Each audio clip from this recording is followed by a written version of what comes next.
Pernah kepikiran nggak, gimana ceritanya satu lembaga aja, The Federal Reserve, bisa jadi sutradara utama dalam drama super besar yang namanya pasar saham? Nah, hari ini kita bakal bedah tuntas hubungan mereka yang kuat dan seringkali penuh jolak.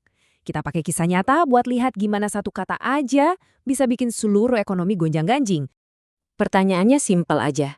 Kok bisa sih satu kalimat dari satu orang bikin gelombang kejut ke seluruh pasar keuangan global?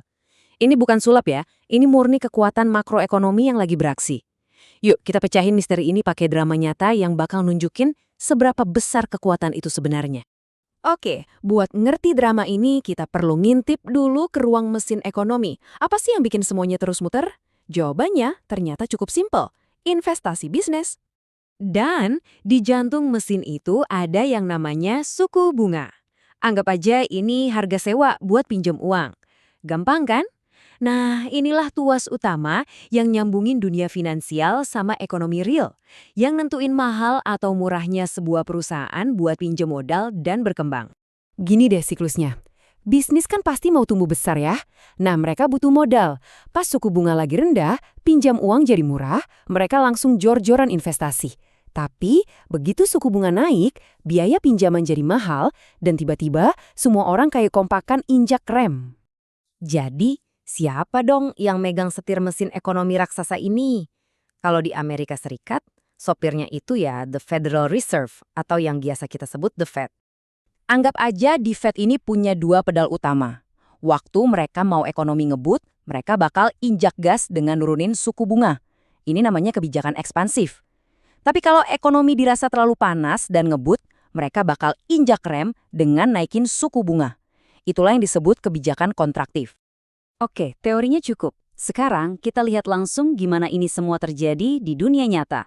Kita terbang balik ke akhir tahun 2018, waktu sebuah drama pasar saham mulai dimainkan. Jadi, menjelang akhir 2018, The Fed itu lagi dalam mode injak rem. Mereka konsisten naikin suku bunga. Pasar sih udah ngira-ngira ini bakal terjadi. Semuanya kelihatan terkendali. Tapi, disitulah kejutan datang. Nah, ini dia pemicunya. Satu komentar dari bos The Fed, Jerome Powell. Pasar langsung menerjemahkan ini sebagai sinyal kalau rem bakal diinjak lebih keras dan lebih lama dari dugaan semua orang. Dan kepanikan pun dimulai. Hasilnya, pasar saham, kalau kita lihat dari S&P 500, terjun bebas, minus 14% hanya dalam satu kuartal. Bisikan soal resesi langsung berubah jadi teriakan. Kepanikan ini kelihatan jelas banget di sini. Di sebelah kiri, Anda lihat pasar saham anjlok. Terus, di sebelah kanan, imbal hasil obligasi pemerintah juga ikut anjlok. Kenapa bisa? Gampangnya, investor panik jual saham, terus lari beli obligasi yang dianggap aman. Nah, ini potret klasik dari pasar yang lagi ketakutan. Pasar udah ngasih sinyal dan sinyalnya itu kenceng banget. Reaksi negatif yang dahsyat ini maksa The Fed buat ngelakuin sesuatu yang jarang mereka lakuin. Mikir ulang. Mereka sadar mungkin mereka udah melangkah kejauhan. Dan benar saja, The Fed puter balik 180 derajat. Powell ngeluarin satu kata sakti, kesabaran. Buat para investor yang lagi cemas, ini tuh kayak musik di telinga mereka. Sinyal jelas kalau rem gak akan diinjek lagi, setidaknya untuk sementara. Reaksi pasar langsung meledak. Pada tanggal 4 Januari itu, pasar lompat dua kali. Pertama, karena data pekerjaan yang bagus, dan lompatan kedua, pas banget setelah komentar "sabar" dari Powell keluar. Ini bukti nyata seberapa cepat rasa takut bisa berubah jadi euforia. Perubahan sikap The Fed ini ibarat bensin yang disiram ke api rally pasar saham. Sepanjang tahun 2019, karena ancaman kenaikan suku bunga udah hilang, pasar pun pesta pora. Dan inilah hasilnya, sebuah pembalikan arah yang luar biasa. Indeks S&P 500 meroket 29% di tahun 2019. Coba bayangin, dalam setahun kita pindah dari jurang resesi ke puncak rally yang dahsyat. Gila kan? Jadi, setelah semua drama naik turun ini, apa sih pelajaran yang bisa kita kantongin? Apa inti dari perjalanan roller coaster ini? Kuncinya ada di konsep yang namanya lingkaran umpan balik interaktif.